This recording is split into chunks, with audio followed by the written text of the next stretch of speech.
името Ти. Да бъде Твоята воля. Дай ни здраве, дълголетие и добри дни. Приеми нашите молби, цялото човечество да бъде изпълнено с доброта, мир и любов. Амин.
Добър вечер, приятели!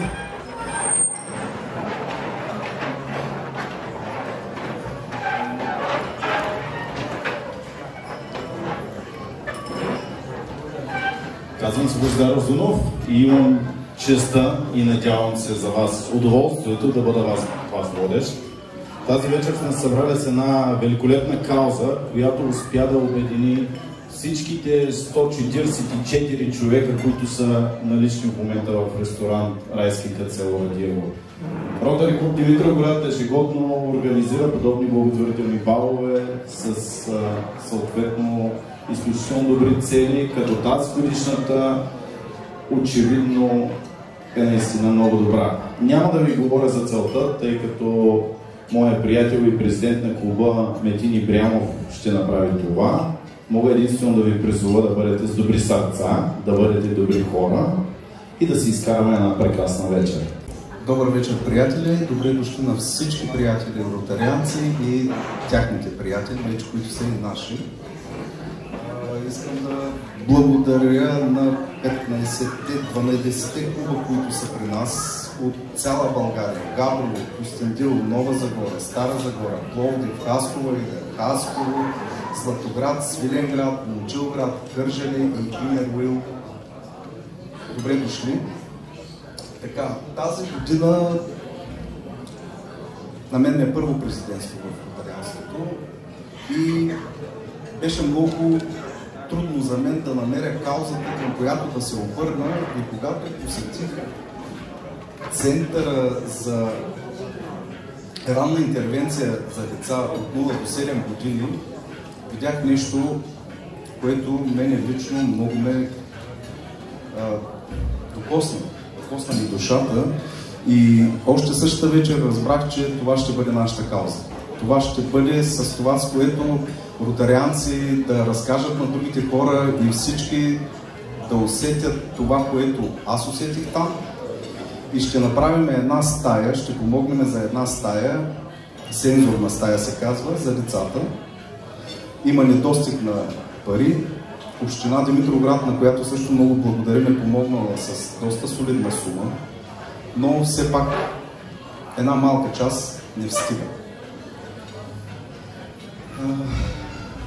Още един път искам да благодаря на всички. Наистина, толкова много хора в самото начало ни очакваха. Самата кауза, какво се състои? Това са едни деца, които, нали, аз винаги съм чувал по телевизора, нали, бориме се за един център, за втори център, но никога не съм го виждал това нещо. Никога с очите си не съм виждал такова нещо, и когато бях вътре, много бях трогнат. След като излезнах, пак ви казвам, решихме, ще го направим. Там ще бъдат закупени уреди за тези деца. Повече и по-подробно за тях ще ви разказа Габриела Маринова, която е управител там. Благодаря ви още веднъж. Благодаря за големите сърца. Благодаря за всички хора, които са дошли от цяла България. Уважихте ни и ви желая една хубава вечер.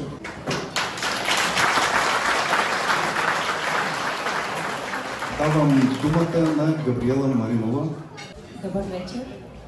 Казвам се Габриела Маринова и съм директор на Дневен център за деца с увреждания с програма Ранна интервенция на уврежданията.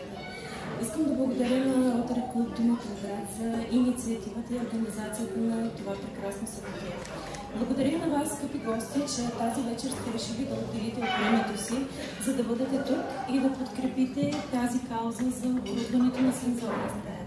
Програма за ранна интервенция на уврежданията предлага услуги на деца от 0 до 7 годишна възраст с увреждания, с изоставане в развитието, атипично поведение, социални и емоционални затруднения или деца, при които има голяма вероятност за изоставане в предучилищна възраст, като се посрещат нуждите им и се търсят възможности за тяхното развитие.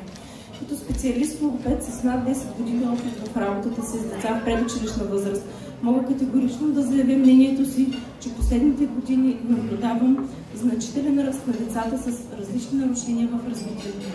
Между 10 и 20% от децата в световен мащаб не следват типичен път на развитие, което означава, че децата изпитват различни затруднения. Затрудненията в развитието включват неврологични нарушения, например церебрална парализа или аутизъм, или други генетични увреждания, синдрома на Даун.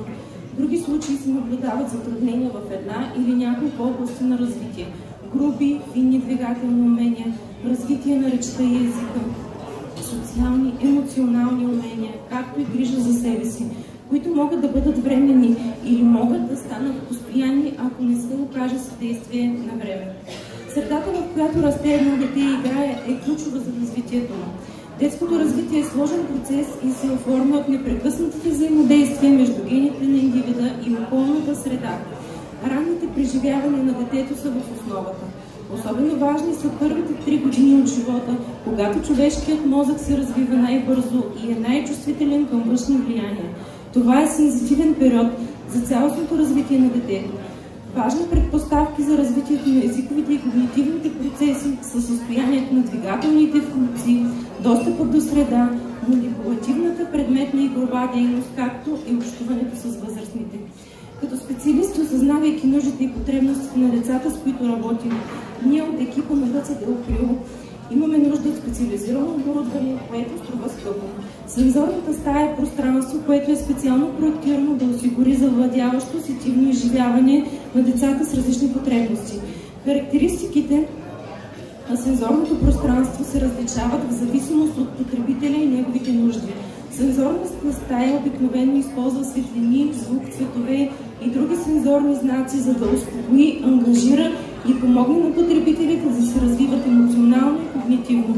Тя е предназначена да помогне на потребителите да се ангажират с сетивата си и да се възползват от предимството на сензорната стимулация в безопасна и спокойна среда. Аз вярвам в доброто. Продължавайте да носите светлина и надежда на тези, които имат нужда от нея. Сърдечно благодаря за вашите усилия и всеотдайност.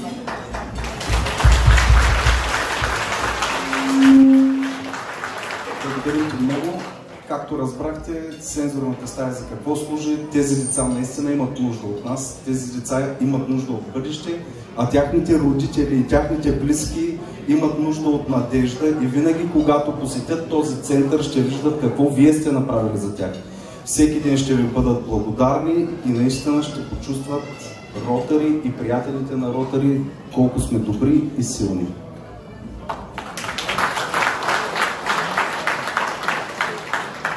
Благодаря ви, приятели. Благодаря на Габриела за изключително детайлното представяне. Надявам се всеки един от вас е разбрал, но аз искам да го кажа много по-просто. Децата имат нужда от нас и се надявам, че всеки един от вас е тук заради това. Но в случай, че има и някой от вас дошъл специално за забавленията, имаме нещо и за вас. Тази вечер на гости са ни музикално-танцова формация 7-8 и имаме специална изненада от нашия клуб.